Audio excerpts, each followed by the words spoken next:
Assalamualaikum warahmatullahi wabarakatuh. Salam sejahtera, Sobat Raka. Selamat jumpa di episode ke-10 dari channel YouTube Rajut Kasih TV. Aviation photography atau fotografi penerbangan pastilah tidak mudah dikuasai. Namun ada Raihan, seorang anak berkebutuhan khusus yang menekuni fotografi penerbangan ini. Simak yuk perjalanannya.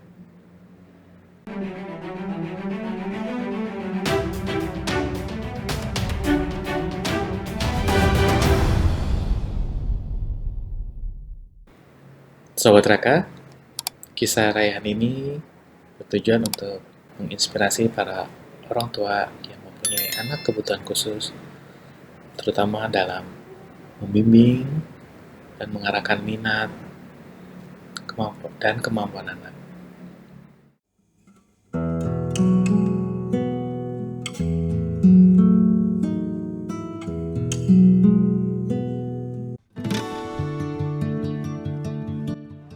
Ya, waktu kehamilan saya itu di tahun 2000 ya. Saya punya histori kehamilan sebelumnya itu saya preeklamsi. Jadi saya menjaga agar darah tingginya tidak naik pada saat kehamilan kedua. Jadi makannya pun saya jaga gitu. Tapi pada saat melahirkan dicoba normal. Akhirnya normal memang, lahirnya juga cukup besar dibandingkan kakaknya. Kakaknya waktu itu kembar, tapi lahirnya lebih cepat. Kalau Raihan normal 9 bulan. Pada waktu umur 2 tahun, saya lihat kok perkembangannya kok beda dengan anak saya yang pertama. Yang pertama itu umur 9 bulan itu udah mulai bisa jalan dan 10 bulan itu udah mulai keluar kata-kata. Tetapi Raihan ini enggak, dia hanya diem aja. Terus kalau misalnya suka tantrum. Jadi kalau misalnya ada yang salah gitu dia ngamuk. Ngamuknya itu kita juga nggak bisa bertahan.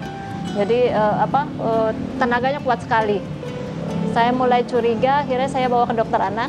Saya konsultasikan, kenapa kok beda dengan kakaknya. Udah 2 tahun belum bisa bicara gitu.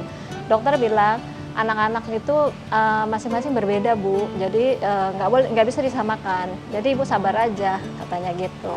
Ya saya coba bersabar, tapi akhirnya umur hampir 2,5 tahun ya saya coba balik lagi ke dokter. Kenapa dok ini masih belum bisa bicara gitu. Terus dia juga kalau misalnya suka ngamuk gitu.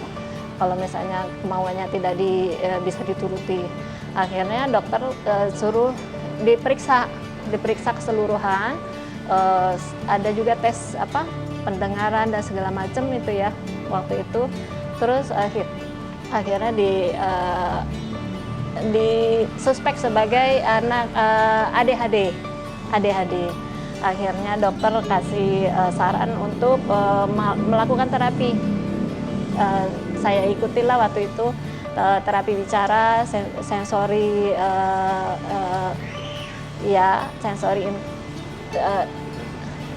sensory integrity.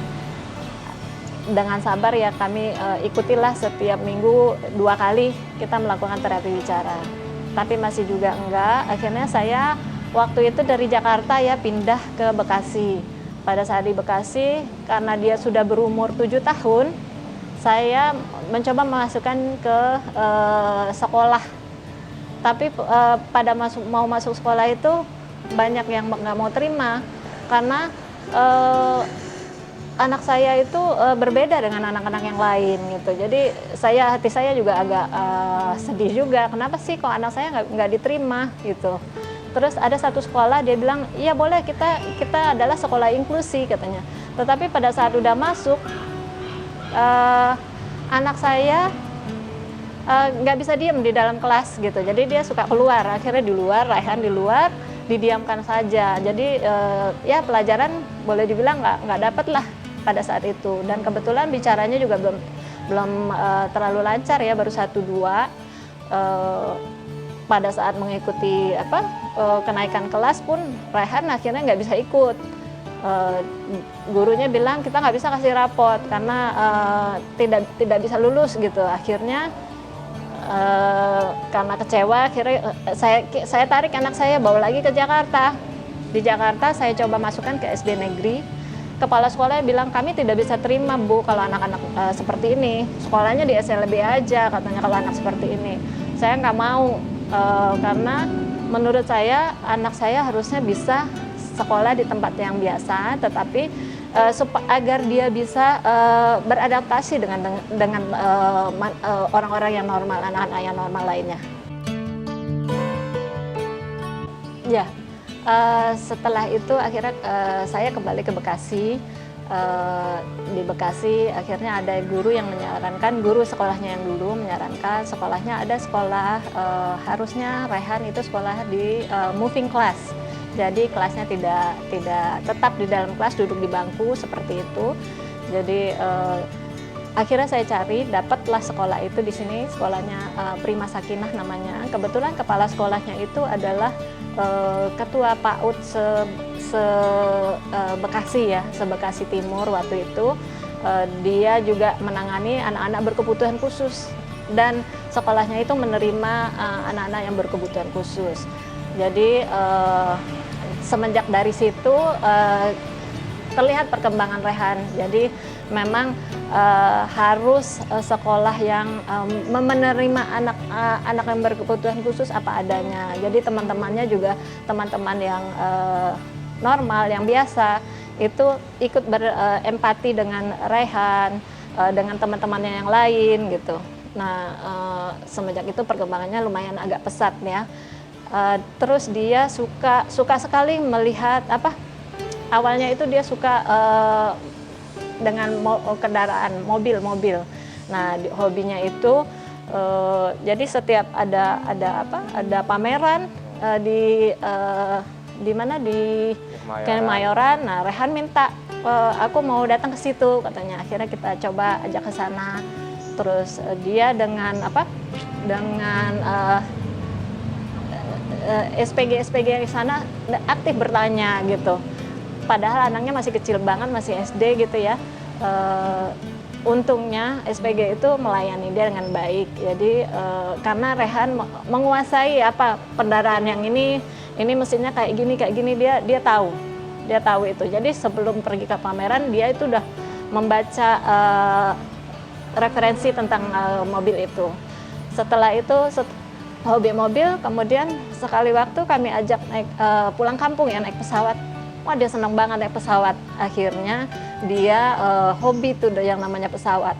Sampai-sampai misalnya pesawat lagi di luar itu, dia lagi di dalam tuh dia langsung keluar. Oh ini pesawat ini yang mau mendarat nih gitu. Jadi dia juga punya aplikasi Raya yang tahu, ya yang tahu ini lalu lintasnya. Namanya Flight Radar 24. Ya, lalu lintas kendaraan pesawat itu.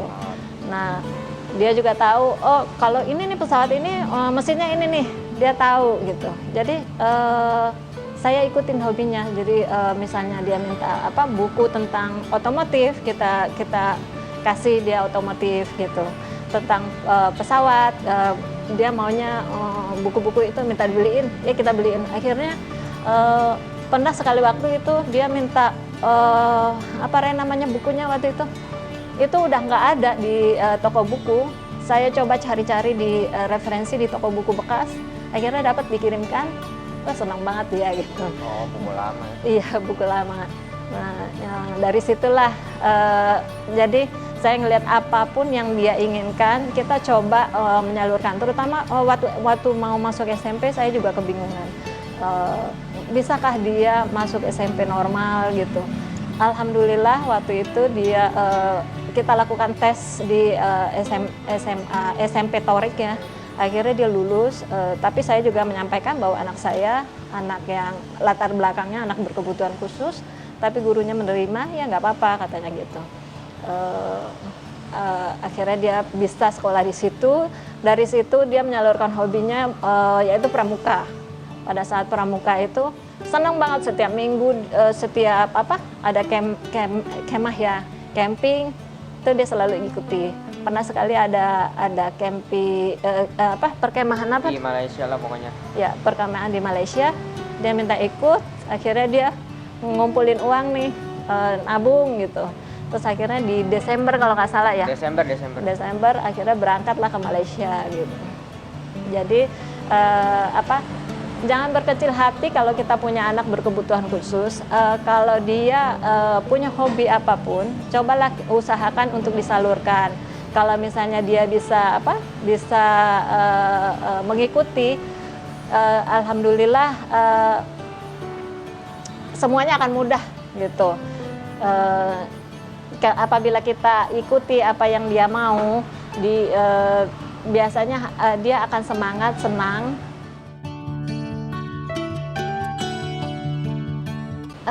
Rehan itu mulai minat foto waktu SMA ya, Reh? Waktu udah tamat SMA ya? Kan pas 2015 kan pas lagi ke Kanata kan jemput bunda kan. Oh iya. 2015 masih pakai HP. Awal-awal masih pakai HP. Iya. 2015 waktu itu saya pulang tugas dari luar, dia jemput saya dan dia minta datang lebih awal pada ayahnya. Saya minta datang lebih awal, terus dia mau foto-foto dulu pesawat gitu dengan HP.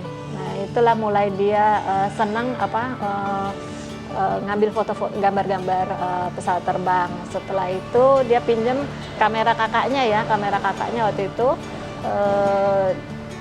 Jadi setiap ada event di bandara dia suka ikut gitu.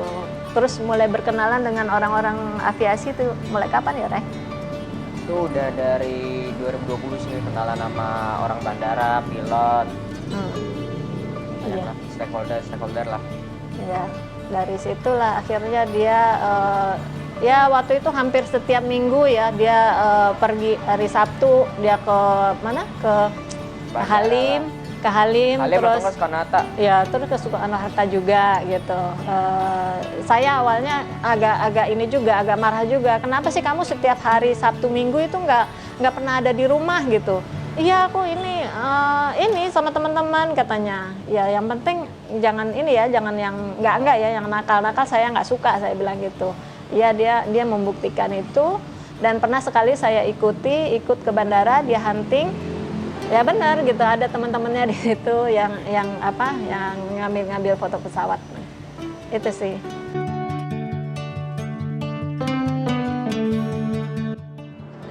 Untuk orang tua yang mempunyai anak berkebutuhan khusus jangan berkecil hati. Maksudnya anak itu terlahir memang udah diberikan oleh Tuhan seperti itu. Jadi mudah-mudahan mereka juga bisa menyalurkan hobinya. Jadi misalnya anak kita mau seperti Rehan ya. Rehan itu dia nggak tiba-tiba langsung fotografi atau apa. Awalnya dia mau pramuka ya ikutin aja. Terus dia senang mobil gitu ya ikutin. Jadi berkorbanlah sedikit untuk hobi anak itu, nanti akan terlihat hasilnya mudah-mudahan ya. Malahan dulu saya waktu Rehan masih kecil, saya pikir dia nggak akan sekolah sampai tamat SD ya, tapi alhamdulillah ya karena ya kesabaran kita akhirnya dia sekarang udah kuliah gitu. Alhamdulillah dia kuliah ngambil jurusan manajemen transportasi udara, kebetulan memang hobinya itu. Ya mudah-mudahan tamat sampai lulus kuliah begitu. Jadi kita sabar aja. Sobat Raka, mudah-mudahan kisah ini kita bisa mendapatkan pelajarannya, terutama bagi orang tua yang memiliki anak kebutuhan khusus. Sobat Raka mempunyai kisah-kisah, bisa berbagi dengan hubungi redaksi Rajut Kasih TV melalui WA 0812 63 085 911, hanya WA ya, atau email kami redaksi.rajutkasih@gmail.com. Berbagi kisah yang terpilih akan disiarkan di Rajut Kasih TV, YouTube channel, dan media sosialnya. Sobat Raka, nantikan episode-episode berikutnya. Jangan lupa subscribe dan like acara ini. Terima kasih. Assalamualaikum warahmatullahi wabarakatuh.